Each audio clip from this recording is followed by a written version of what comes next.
Hey, hey. Welcome back to the podcast. Today we're diving into an important topic: youth unemployment and the challenges young people face when entering the workforce, especially in their 30s. There's been a lot of talk about 70% wage conditions, but is that enough to live on, especially when you've got family and kids to support? Yeah, that's a great starting point. If we think about the 30s, it's a crucial time in life: marriage, raising children, and managing household expenses. A 70% wage just doesn't seem to cut it. But I think a lot of this comes down to how we manage our lives and what we prioritize. That's true. The key here is how individuals manage their resources. It's not just about making more money. It's about being responsible with what we have, right? But how does society support these young people? Exactly. The government has a role in supporting people who are in need, especially when they are in a phase of learning or development. If society invests in individuals who are actively improving themselves, it's not just about handing out money. It's about investing in the future.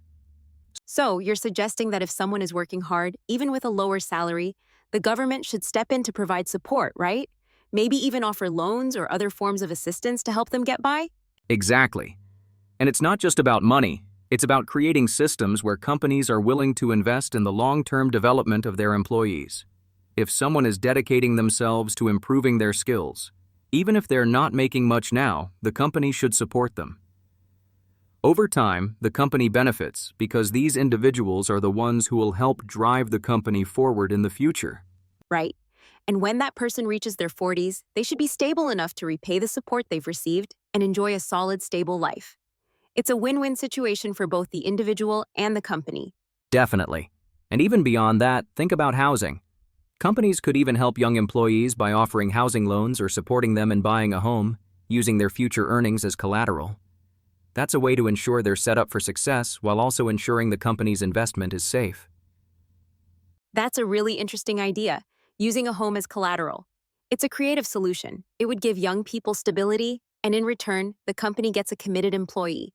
But I'm curious, do you think society is ready for such a shift? It seems like a big change. I think it's more about how we design the system.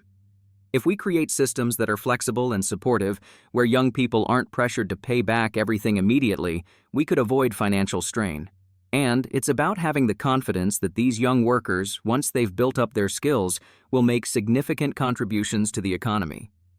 I really like the idea of a supportive system where young people feel like they can learn and grow without the immediate pressure of paying back everything. But how would this work in a broader context, though? Could it help solve issues like unemployment? It could definitely help. If we focus on developing human capital and creating opportunities for growth, we wouldn't just be solving youth unemployment. We'd be addressing a much bigger problem. A society that invests in education, training, and personal development isn't just providing jobs. It's ensuring that those jobs contribute to long-term progress. And that's the key, right? It's not just about increasing the number of jobs, it's about the quality of those jobs and the ability to make progress. It's about having a system where people are actually motivated to learn and improve their skills rather than just going through the motions to earn a paycheck. Exactly. When people are motivated and supported, they're less likely to fall into negative cycles. There's also less chance for frustration, which leads to things like protests or unrest.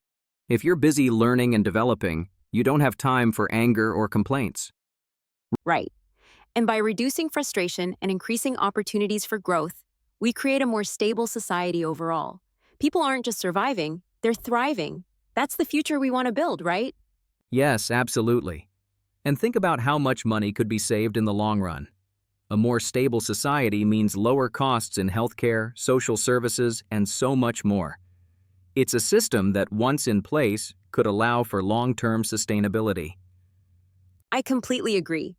If we create the right conditions for people to grow and succeed, not only does it help individuals, it benefits everyone. And then we're in a position to attract global investment, which could lead to even more opportunities for the next generation. That's the vision we need. A society where learning, growing, and contributing to the future are the main goals. When we focus on that, everything else falls into place. Exactly. So, maybe it's time we start rethinking how we approach youth employment and, more importantly, how we support young people in their journey toward a better future. Absolutely. If we build a system that focuses on education, development, and support, we'll not only solve youth unemployment, we'll create a future where everyone can thrive. And that's how we start designing a brighter future. Thanks for this thought-provoking conversation. My pleasure.